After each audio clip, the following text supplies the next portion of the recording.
জনস্বার্থে ভিডিওটা সবাই শেয়ার দিবা, ভিডিওটা সবাই মন দিয়ে শুনবা, অবশ্যই কাজে লাগতে পারে। ঘটনাটা ঘটছে সপ্তাহখানিক আগে।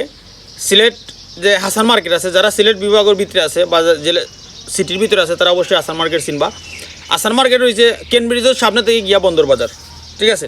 এই বন্দর বাজারে যে কেন ব্রিজের ব্রিজের পরে যেটা ওভার ব্রিজ আছে, ওভার ব্রিজের নিচটা কি একজন বয়স্ক মানে খালাও দরিয়া নিতে পারেন, তাই কিতা করছেন এটা সিএনজি থেকে উঠিয়ে গিয়া মনে করেন যে এই তার বড় মেয়ের বাসা যেটা যাওয়ার সময় কিছু স্বর্ণালঙ্কার আর এসে কিছু টাকা পয়সা লগে আসছিল। তো লগে থাকার কারণে তাই এটা সিএনজি মানে রানিং সিএনজির মাঝে স্টপ করিয়া রিজার্ভ লইয়া গেছেন এবং কিতা গাড়ির বাড়া তাই ফুরাইয়াও গেছেন। যাওয়ার পরে কিন্তু হয়েছে যখন গেছেন অর্ধেক মানে কিছু জায়গা যাওয়ার পরে এই ড্রাইভারটায় স্ক্রিনও দেওয়া আছে, অবশ্যই দেখবা তারে চিনবা।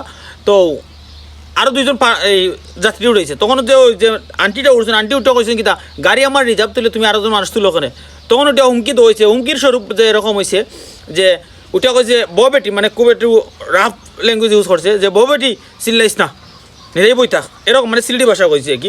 হওয়ার পরে তো মুরব্বী মানুষ ভাই একটু যে বয়স্ক মানুষ, তাছাড়া টাকা পয়সা লগে একটু মানে বাগবন্ধ হয়ে গেছেন। ওয়ার পরে কিতা করছেন যে নিশ্চুপ হয়ে গেছেন। ওয়ার পরে দেখা গেছে তার যে গন্তব্য যেটা গন্তব্য ক্রস করিয়া এনাদার কোনো প্লেসে যাওয়ার পরে তার হঠাৎ করে জ্ঞান ফিরছে, ফিরার পরে তাদের লামাই দিছে, দেওয়ার পরে তাদের যে গাড়ি ভাড়াটা আছে ভাড়াটা বন্ধ নিছে না, তাই তো বাসাত গেছেন।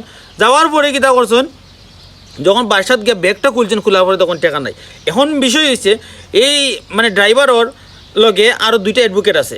অ্যাডভোকেট দেখার কারণে যে কোতোয়াতলি থানা আছে সিলেট থানার ভিতরে মনে করেন যে তেমন একটা মানে গুরুত্ব দেন না বা এলাও করেন না, করেন না এরকম। তো বাংলাদেশের ভাই তো ঘুষ ছাড়া তো কিচ্ছু না, টাকা মানি ইজ দ্য পাওয়ার। তো মানি যদি দিতে পারো তো ঠিক আছে, কিন্তু তারা পক্ষ থাকি সর্বোচ্চ চেষ্টা করা ওর যে বাদী পক্ষ থাকি মানে আসামি ধরার লাগে। আসামি ধরা বলতে অলরেডি গাড়ি জব্দ হয়ে গেছে, ড্রাইভারও চিহ্নিত হয়ে গেছে, ড্রাইভারের লগে যারা অ্যাডভোকেট দুইজন আসুন হেরাও পর্যন্ত দৌড় হয়েছে বলতে কিনা হেরা তো সরাসরি মনে করেন যে যেহেতু না ফোকাস দেওয়া যান না, কিন্তু একটা ছুটানিত লাগিয়া ঠিকই একটা অ্যাডভোকেট আইছে। এখন বুঝুন বাংলাদেশ কোন দেশে আছে আর আইন কোন জায়গাতে আছে যে একটা সুরের পক্ষে একটা আইনজীবী ইয়ে দাঁড়াই যায়, অথচ সেই গাড়ির মালিকও কিন্তু একটা আইনজীবী। যদি ভালো লাগে ভিডিওটা শেয়ার দিবা, কারণ হচ্ছে এরকম বিষয় থেকে আর অবশ্যই টাকা পয়সা লইয়া যাইতে গেলে নিজস্ব কোনো পরিচিত কোনো গাড়ি লইয়া দিবা, অথচ আপনার বাসার সামনে কোনো গাড়ি রিজার্ভ আনিয়া ও সেই গাড়ি যাইবা। আছে গ্রাম হোক আর শহর হোক আর সিটির ভিতরে হোক, আশেপাশে অবশ্যই ড্রাইভার সকল আছে পরিচিত, তারারে দিয়ে আপনারা যাইবা। কিন্তু হুট করি টাকা পয়সা লগে লইয়া রাস্তা থাকি যে কোনো একটা গাড়ি পাইবা টাচ করে উঠে যাইবা কি, এরকম প্রতিনিয়ত ঘটনা ঘটের, এগুলা থেকে এড়িয়ে চলতেইবা।